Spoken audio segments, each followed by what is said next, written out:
last man standing. Silas Young versus Josh Woods.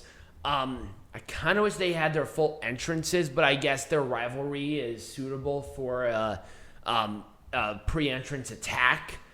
I guess that makes sense considering it's the last man standing because it's all about the match. Right. This is kind of the grudge sort of thing. Right. Here's the one thing about this match. I thought it was going to be a little more brutal than it was. I thought so too. These guys had these guys were a team. They were on a roll. They had a Ring of Honor World Tag Team Championship opportunity before the pandemic hit. Yeah. Obviously, that changed plans, and I think a last man standing between these guys is good. I like the idea. Yeah. Now, at the same time, I don't know. I just couldn't fully invest myself into this match. Right. Like, I couldn't either. I was making dinner at the time, so right. I really couldn't. I mean, I don't think the fans really were invested in it either, though. Right. This is kind of a bathroom break match. It really was, and I hate saying that because, I mean, there were some great spots in the match. But it was just kind of where you had a wonderful match. Right. And you needed a breaker match. And this kind of thing is not supposed to be a breaker match. Right. But it felt like it was. But Josh Woods did win the match. So it was like a German suplex from the apron to the floor through a couple of tables. And Josh Woods was able to get up. Right. To win. So I'm like, okay, whatever. Honestly, that's what I thought. Okay, great. I don't know. I felt like that was really disappointing. Yeah. All right, so how are we going to make Ring of Honor Majestic again? Let us start with this match. So number one, I like the match itself, but the orientation of the match was a very poor decision. This should not have been the opening match for the show. Period. Period, end of story. Like, it should not have been. This should have been either the 4th match in or the 9th match in as a toilet break match. I'm sorry. There was not really a big rivalry going into this match. I couldn't care less about this match. It just was there. Right. I just think they want to do a Briscoes match, and it's like, honestly, the Briscoes at that point are a little overrated. Might as well have Jay Lethal and Brody King. Brody King, Lee King. Anyway, let's talk about the next one. I'm not going to really give too much fault in this because, number one, I thought the match itself was fine. The rivalry... Well, again, here's the thing about this tag team. Here's the thing about this.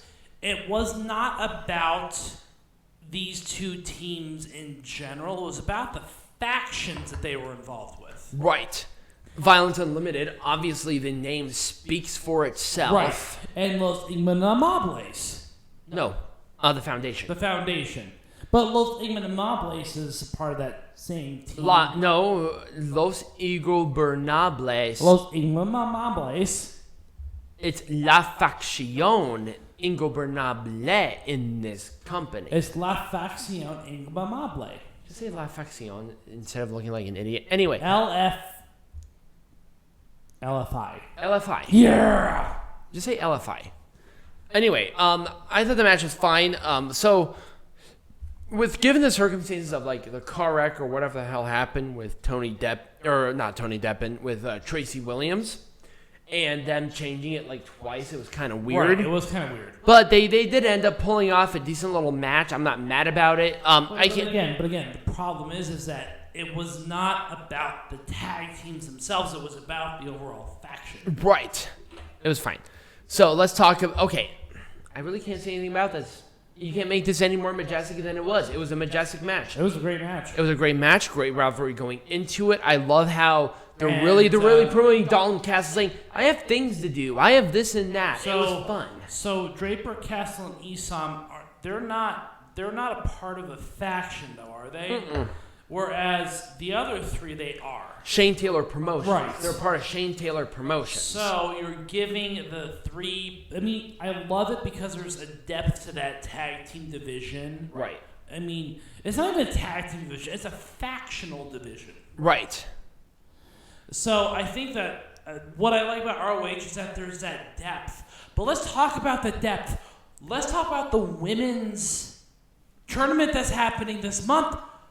Who made their debut was Chelsea Green. Chelsea Green made her first appearance, and she unraveled WWE in a sentence. And then she's like, I guess her arm is still hurt. I don't know how. I feel like they botched the surgery or something. But she still has a cast on her arm, so her match is the very last one. Here's the thing. So people are like, oh, why didn't they do a close-up of the Ring of Honor World Champion? Or the Ring of Honor Women's Champion?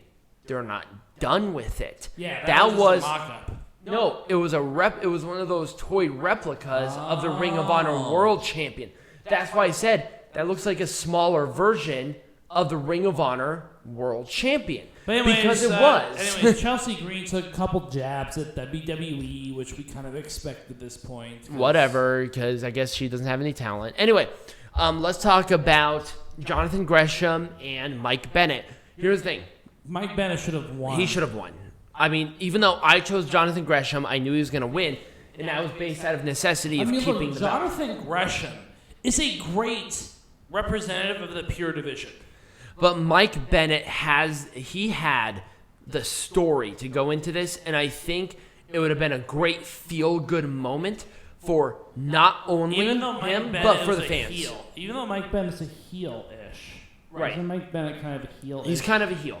And Jonathan Gresham. I don't know. With ROH, it's they just don't want Jonathan Gresham to lose, but it's like Mike Bennett would have been the right person to do. Number one, he has a backstory. Number two, he has a talent. There's going to be a rematch. And he was really popular. There's a rematch. This would have been it. This is best in the world. This is their biggest event other than their anniversary show. They're going to have a rematch. Stupid. So stupid. Stupid. It was. Ooh, let's talk about this one. All right. So, speaking of stupid, why did they not give Bandido the moment with the championship? He beat Roosh by roll-up. I don't care if it was by roll-up. He beat him. Roosh is still a credible number one contender, but why didn't they give him that? I get it. La Faction Ingobernable should have attacked him. That's fine. I don't care. But why not have him have the belt? We did not see a single moment of the new Ring of Honor World Champion with the belt. None. Zero. Besides him laying on the ground and looking like an idiot. Yeah. He looked like an idiot. That is your main representative. Why do you look like a jackass? Because reasons. It's stupid. It was really stupid. This was the perfect opportunity to bring in somebody new. What about Kalisto? Bryan Danielson. Right. You had options. And the thing was, you made the wrong option. And so you have all these people who are ready to go, who have been released by the E, and you have like fucking Bryan Danielson. Ray Horus, you could have had Ray Horus come in there and even the odds and run people off. Right. Bandido should have had his moment, and yet you didn't. Right. Yeah. That was a crime. And I don't think Peanut Gallery is any contention. Number one, Bandido should have won in front of fans, but he should have had that moment with He should have won with dignity. He should have won with the belt. Won with dignity. Otherwise, who cares? Bandido is not a world champion in my book. He's a placeholder for Roosh's third reign. I'm very frustrated. That's what it is. And it sucks because Bandido is very good. Yeah. No, Bandido is a placeholder. Anyway, let's talk about the next one. So, number one, why did Roosh lose it, but then Dragon Lee win the Ring of Honor World TV Champion? Well, so number one, Tony Deppen was a replacement. That's literally what he was. As soon as Dragon Lee was healthy enough, he was ready. Yeah. So maybe Roosh is hurt somewhere? I don't know. That's weird, isn't it? That's what I'm thinking. Maybe that's the only reason that he could have won that that Bandido would have won that champion by roll-up. It was because Roosh was hurt. That's it. That, or maybe he has a visa issue because he still lives in Mexico. Right, but it's like, come on. Nobody cares. Well, they fucking do. It's Ring of Honor. But anyway, so yes, Dragon Lee won the belt. Here's my thing. I really wish Tony Deppen won this because now Tony Deppen looks like a paper placeholder champion, and he's good that's enough. all he's going to be. Right. It's like, I mean, unless he does something great and wins it back, there's no way. All right. I just can't take that seriously. They just made a really wrong call with this. Wait until later for Dragon Lee to win this title back, or have Tony Deppen win the match again and have him defend against Dragon Lee again and then lose it then. Right. But I feel like with this quick change around, that was kind of what happened. Right. All right, once again, here's where I might have a problem. Let's talk about this one. Number one, I like the rivalry going into it, and the match was fine, and I was not offended by it. EC3 looked great. And also, so the people were so behind Flip Gordon, and he slapped EC3 a couple of times and continued. Hocked a loogie. It was right there on EC3's cheek. I'm like, wipe it away. But anyway, why? Flip Gordon is going for the Ring of Honor World Champion at Glory by Honor so why did in a month. Why did he lose? EC3 could have faced anybody else. What I'm saying is that EC3 and Flip Gordon, they both should have won, but they should have won different matches. Right. You shouldn't have to make this. You shouldn't have to make this decision. They've put themselves into this corner because they already announced that Flip Gordon was going to face either ROH or Bandido for the Ring of Honor World Champion at Glory by Honor on Saturday. Why did they do that? This made no sense. They booked themselves into a corner. This is WWE level mistake. Right. Here's my thing. If they really want to do something like this, if you want to make this shit Majestic again, make it a number one contender match. Right. Then whoever won it, even if it was EC3, he would have earned his opportunity. Exactly. And then you had either ROH versus EC3 or Bandido versus EC3. I would have been cool with either one. You had the comeback kid versus Flip Gordon, and you already announced him as number one contender. You already announced Flip Gordon. I thought he was going to win. I mean, why? What was the point of this? This was best in the world. Like Glory by Honor, you would have done this stupid shit if you want to do stupid shit.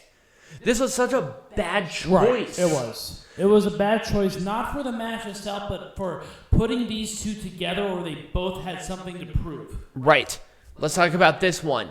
That no one cared. So what about this? Why not switch some of the contenders for these matches? Let's do Josh Woods and EC3 and then Flip Gordon and Silas Young and do that. Exactly. And then Josh Woods and Silas Young are the losers for both of those matches. Right.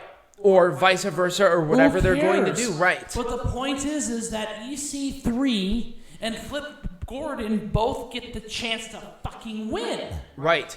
Why? Why did they do that? And then, obviously, it was Josh Wood and Silas Young. They had a rivalry. Right. They had a rivalry going into it. The match itself was very, lackluster. It was a wet fart in church. It wasn't very good. It was a fart that you're not trusting. It was a fart. Right. So, it was what it was. I don't know what to do this. I would have done maybe something a little more personal, a little more intense. Maybe book the match a little bit differently, but that's a producer problem, not a booking problem. So, I loved how they booked this. I loved it. Did we talk about this already, Jay Lethal? No? Oh. No, we talked about the result of it later because we skipped over it. So, anyways, Jay Lethal and... This was the right call. Yes. By 100%. Right. Even though you chose Jay Lethal. Jay Lethal was already an established main eventer. He can lose him 10,000 matches. He is the Hiroshi Tanahashi of this promotion. That's true. He can go for any belt, no problem. He is a good person to go for the world title. He was there to put somebody else over. And that's what they needed to do with Brody Lee. If Brody Lee lost this, they killed Brody Lee. Brody King. I swear to God. I did that again.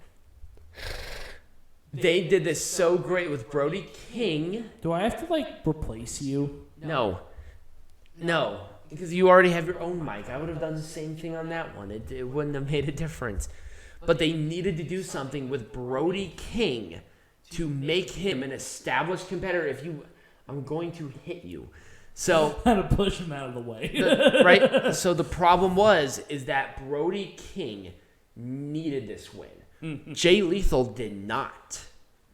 And they made him look so strong as well. They did this right. And I'm so happy about this. I wouldn't have changed a damn thing. Right, and I think that covers all of our main show matches, Except for demonic. So okay, let's do the hour one matches. Here's the one thing. I like this match. They did a great job. My problem was, why did they do it here? They should have built a budding rivalry between these two specifically. I was okay with it. They should have built a different rivalry specifically between these two and had this at Glory by Honor. Yeah, I was perfectly fine with it, though. Nah. Yeah. Now, this match should have been on hour one. Danhausen and PCO are the next number one contenders for the tag team championships. Obviously. If they don't do this by Glory by Honor, a lot of people are going to be pissed. I'll be pissed. Up there goes some more trash cans rolling around here in the wind. Oh, It's yeah. very windy outside right now. Yep, we're not putting our trash cans out until later. I don't care. I'm actually kind of curious. I might go out there and look at it later. But anyway, other than that, do you have anything else to say about any other match that we have covered when we make Pro Wrestling Majestic again? Not really. I think you did a pretty efficient job of making Pro Wrestling Majestic again. But I want to hear from you guys. Did you watch the show? Let me know what you think about it. What would you have done for each match? Comment down below. I'm wrestled out for the week. Yep. So next week. So we're going to do Slammiversary and Money in the Bank. Luckily, they're on 2 different nights, so we're not going to have an issue about streaming both of them. We are still doing we're going to resume wrestling, and we're going to resume heckling. Yep.